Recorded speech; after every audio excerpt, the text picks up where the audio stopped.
Authorities are working to identify the next of kin after a skeleton is discovered near Gateway. The Mesa County Sheriff's Office says the skeleton could be the answer to a missing persons case. It involves a Mesa County man who went missing more than 20 years ago.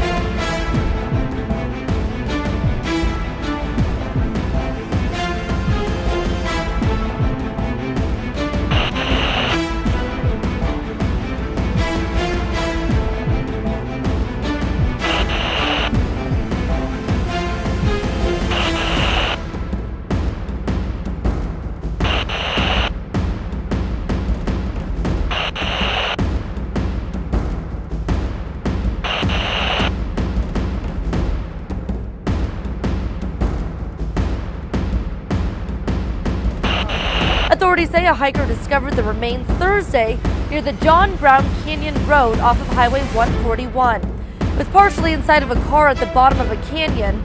Foul play was never suspected in the man's disappearance.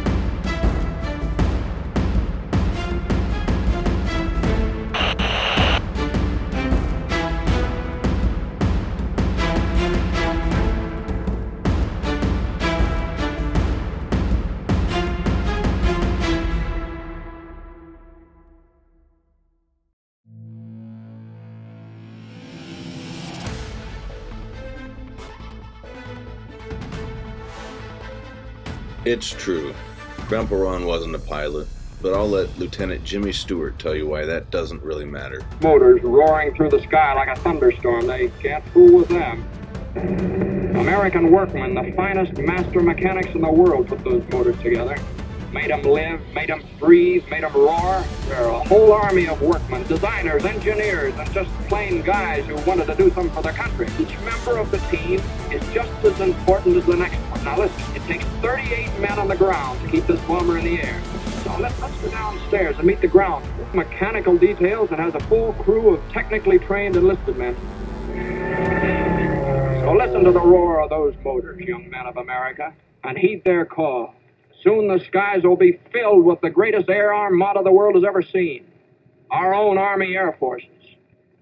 29 May 1986. Ronald Reagan gives a speech at the Veterans of OSS dinner in Washington, D.C. Jimmy Stewart and Ronald Reagan both are examples of the American military leveraging pop culture to fill their ranks. This particular speech was given 1 year and 3 months before my grandpa Ronald went missing, and 41 years after the OSS was officially disbanded. One citizen of the United Kingdom who approached me, we didn't know each other at the time of the economic summit in London, and he said to me, "Margaret Thatcher is the greatest man in England." By the way, I asked if this dinner was going to be black tie and was told, no, trench coat. And then I asked Bill Casey where the dinner was going to be, and he said, leave the White House, go to 17th and K, and wait for the phone to ring. Perhaps the reason that pop culture is such an effective tool for the military and the intelligence community is because it helps us make light of very, very difficult and dark situations. Check out this actual OSS training video from the 1940s. The student is to make contact and to maintain it until either he or the enemy is wiped out. Between the Lone Ranger masks and the rigid interactions between instructor and student, you might think that the scene you're watching right now comes straight from AMC. But it doesn't. This is actual OSS training footage filmed at Catoctin National Park in Maryland.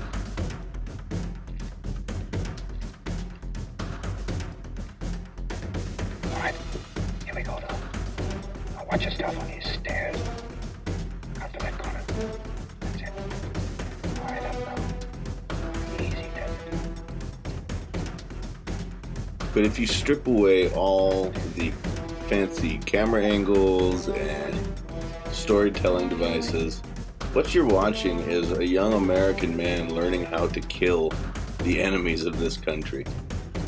This is a person becoming a real James Bond.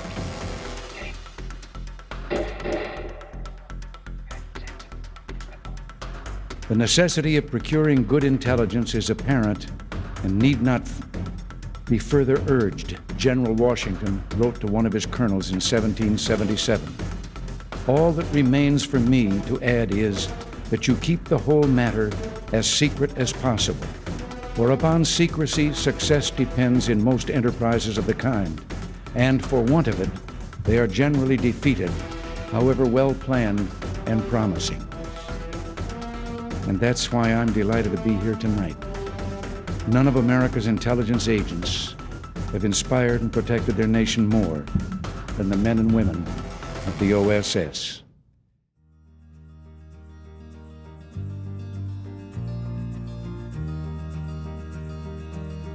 In episode 1, I let you see how my mom remembers her father, and I did that on purpose. I wanted you to see that first, because it's very different from what I remember.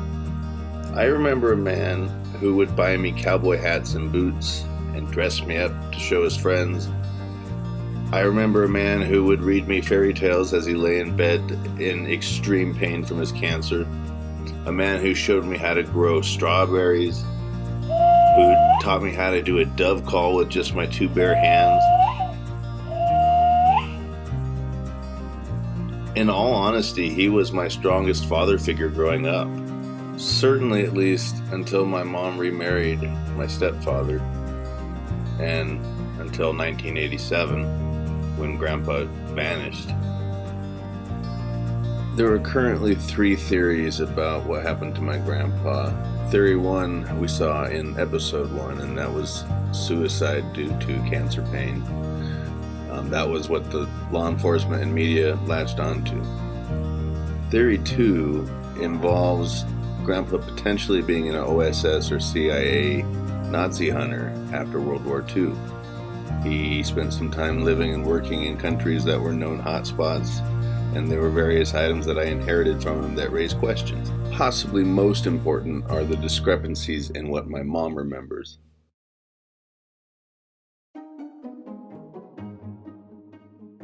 This goes back to his service. Your father served in, it was the Army Air Corps, it's what became the Air Force, but at the time there was no Air Force. Oh, okay. So as an airplane mechanic during World War II, and I think you said that was correct. Mm-hmm. Okay. But he was a pilot. He did know how to fly a plane. He flew a plane when he met my mom in Nebraska from one place, I think it was Omaha, to the farmland where they were. Now, whether he did that legally or whatever, but he did know how to fly a plane. Apparently his records were lost in the infamous St. Louis records fire. Yes. Which is pretty convenient. You recall on your own the circumstances of your father's discharge. Did he serve his time and move on, or was he forced out? Did he have employment lined up, etc.? No, we never discussed his service life. I didn't know for years what service he was in or what he did, and I don't think he was forced out. I do remember that when he first went to California, without the family, he got into a terrible car accident and spent, I couldn't tell you how long, days, weeks, or months in the hospital, in the VA hospital there. So he wouldn't be at the VA if he was discharged. True. Yeah, good point. Yeah. Your story began in Nebraska, but ultimately it would take you halfway across the country and back, and I could have some of this wrong, but would it also include a trip or two out of the country? Is that correct? Yes, my father worked for Fluor Oil in Venezuela, Caracas, Venezuela, and my sister Renee and I got to go stay with him. Renee lived with him for a little while, and so did my brother, but I stayed home and took care of the house and the dogs, and we got to stay a couple of weeks, and that was quite an experience. So Venezuela was as far as I've gone.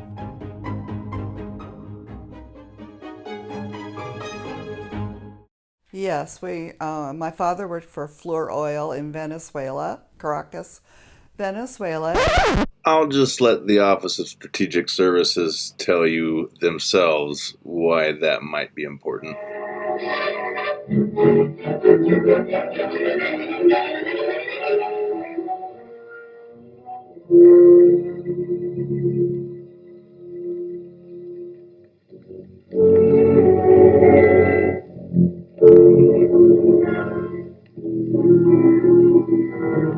This is neutral ground, breeding ground for spies and provocateurs, where intrigue and international plotting are nothing more than polite dinner conversation. And American agent John McDermott is very good at polite dinner conversation. McDermott is operating undercover as manager of an American oil company office abroad.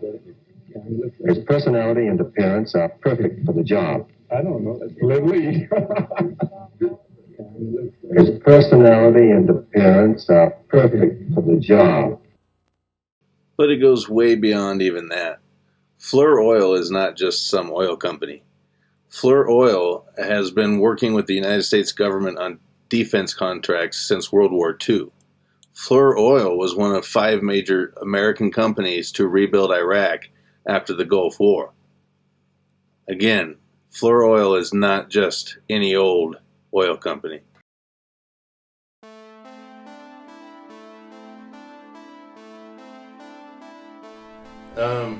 Okay, so your father traveled more than you did. You already mentioned he was with Fleur Oil and that took him to Venezuela, but can you give us an idea of as many of the various countries that he visited and worked in?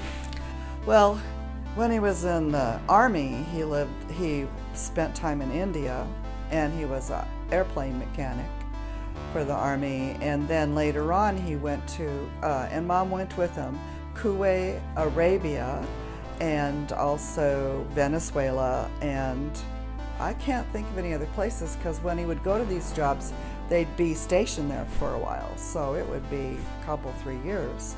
And the experience they had in Kuwait was kind of scary. He took pictures of Mom, was trying to take pictures of my mom on the steps of some temple or whatever, and people, the gendarmes or the guards or whatever, came up to him and grabbed his camera and took it away from him and told him no pictures.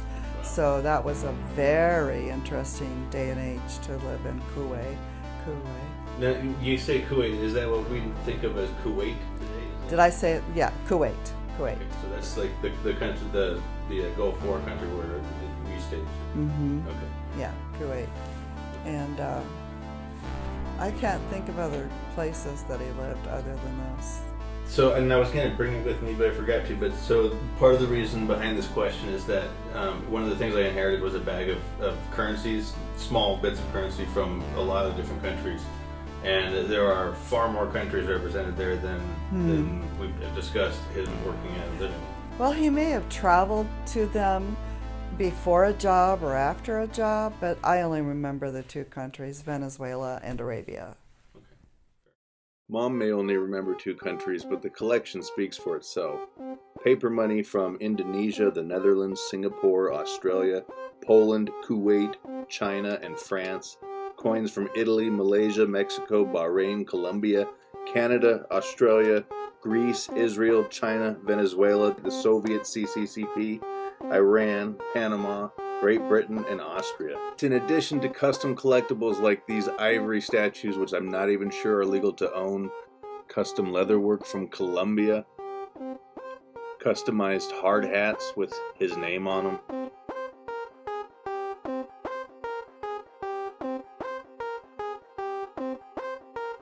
And then, of course, the infamous briefcase. All of these things lived in Grandma and Grandpa's trailer, and I grew up alongside them. I just never knew it.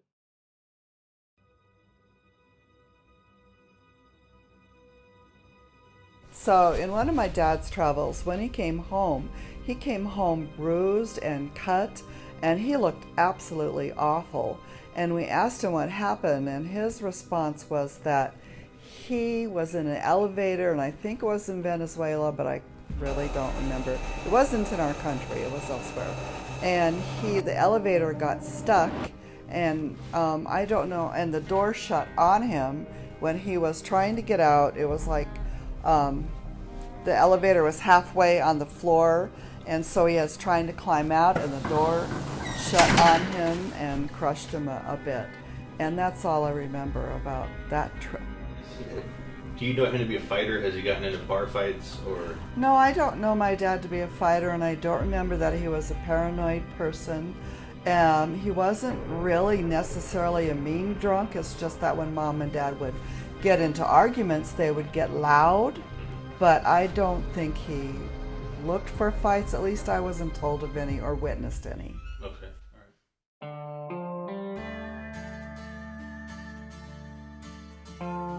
Okay, good.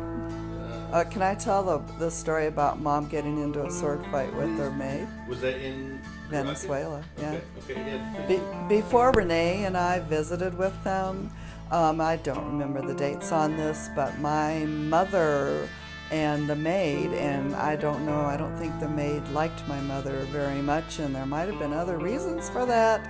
And I guess my father had swords over the fireplace or in the wall or something, and the maid grabbed a sword, and then my mom grabbed a sword, and they had a sword fight in the living room, and they both lived to talk about it again, but not very many people can say their mom had a sword fight.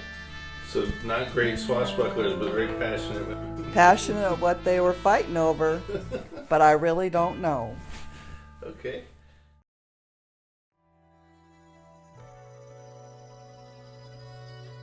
Okay, are you familiar with the OSS, or the Office of... No. Okay, I think I shared a document with you, but if you aren't familiar with it, then you haven't read it. It's basically just a brief touch on it. It's the precursor organization to the CIA. Right. There are some well-known, well-documented cases of famous people who worked for the OSS, including Julia Child. And so, anyways, there are people who worked for the OSS that you never would have thought worked for the OSS, and that's kind of the foundation for this particular theoretical line of thought. So. Okay. Okay, so have you or anyone in your family ever suspected that your father was actively working for the U.S. government after his discharge from the Army? Well, now that we've been discussing it, I don't think that even time-wise that would fit, because the war was like before I was born in 1947, so whenever the World War II started. But after that, he didn't start working overseas until I was in my early 20s, so that would be 20 years later. It just dawned on me that might not even fit a timeline. Okay, all right, fair enough. And he never, I mean, if he's a spy, if he's a good spy, I wouldn't know he was a spy. So he'd keep it to himself. I didn't say spy. Oh, what did you, oh, he's looking for Nazi war criminals. For more than half of the CIA's existence, that agency's leadership has been in the hands of OSS veterans. The names are Dulles, Helms, Colby, and Casey. And so too, I know each of you has continued to work for the cause of freedom since the end of the World War II. Well, look around the world today. More than 90% of the people of Latin America are living in democratic nations or nations moving toward democracy. A striking change from only a few years ago. Caracas, Venezuela. Being in Venezuela, we did go to the island of Aruba, Renee and my mom and I, on a banana boat, and I had taken Spanish for quite a while, and the people that were manning the banana boat said, "Los otros están ricos americanos," and I went, "Nosotros no estamos ricos americanos," and they said, "Ay caramba," because they realized that I understood what they were saying. But to this, What did they say? they said they're rich Americans, Rich American. and I said we weren't rich Americans. And so, but the banana boat, contrary to what we knew about it, we slept overnight in bunks that were very, very not wide, and I could hardly sleep. We didn't really sleep. And my sister and my mother, I think, got sick, and I can visualize that. But what I'm getting at is that we discovered that tarantulas are on banana boats. So had we known, we were going to the beautiful island of Aruba, but we got there fine. But boy, after we learned that. And another thing is, my mother wouldn't drive and my sister was too young, so I had to drive a little mini car on the island of Aruba with the steering wheel on the opposite side, and my mother and sister in the car giving me directions, and it was quite interesting. And it was fun in a way. On the beaches where the sands were lovely, just beautiful blue water, and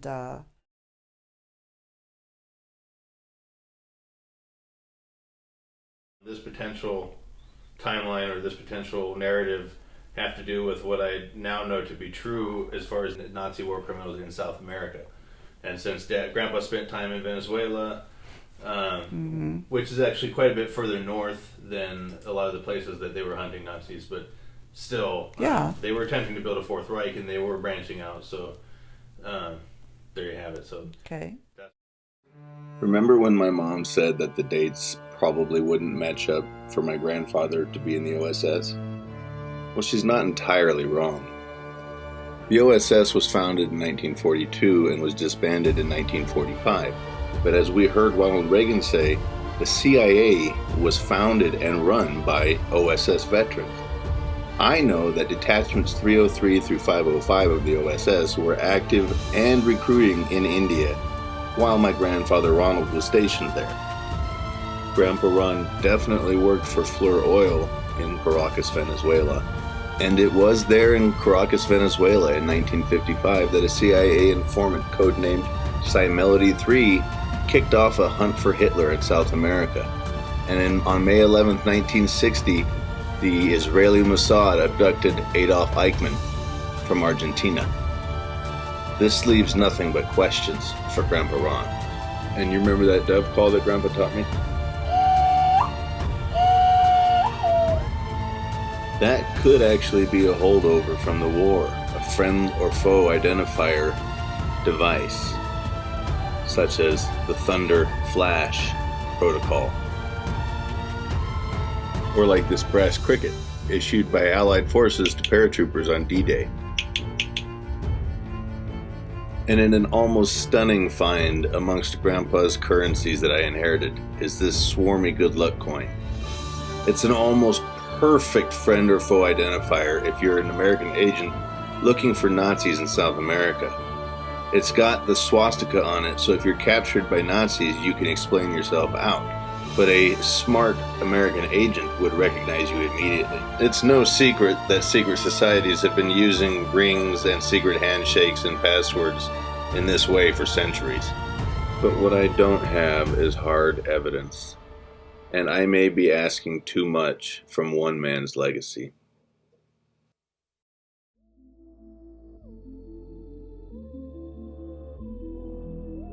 Do you have any reason to believe that your father was employed by the U.S. government after World War II for the purpose of tracking, locating, or apprehending, for any reason, but for hunting Nazis, essentially?